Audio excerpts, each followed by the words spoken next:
இத பாருங்க, உன்ன மாதிரி எல்லாம் நீங்க புடிவாதம் பிடிக்க கூடாது. நம்ம 2 பேரும் சேர்ந்து வேலைக்கு போனாதான் வீடு வாசல் எல்லாம் வாங்கி 4 பேருக்கு முன்னாடி கௌரவமா வாழ முடியுங்க. அப்புறம் நான் உங்களுக்கு மாசம் மாசம் தனியா 1000 ரூபாய் கொடுத்துறேன். அத நீங்க தண்ணிக்கினி வாங்கி சந்தோஷமா இருங்க. ஆனா நான் வேலைக்கு போக கூடாதுன்னு மட்டும் சொல்லக்கூடாது ராசா. ஏண்டி, ஒரு மாசம் வேலைக்கு போன உனக்கே இவ்வளவு கிரிமினல்லாம், வருஷம் பூரா தெருநாய் மாதிரி சுத்திக்கிட்டு இருக்க எனக்கு எவ்வளவு கிரிமினல்.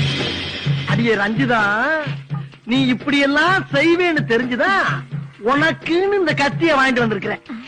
நீ மட்டும் காலையில வேலைக்கு போனேன்னு வச்சுக்க மவள.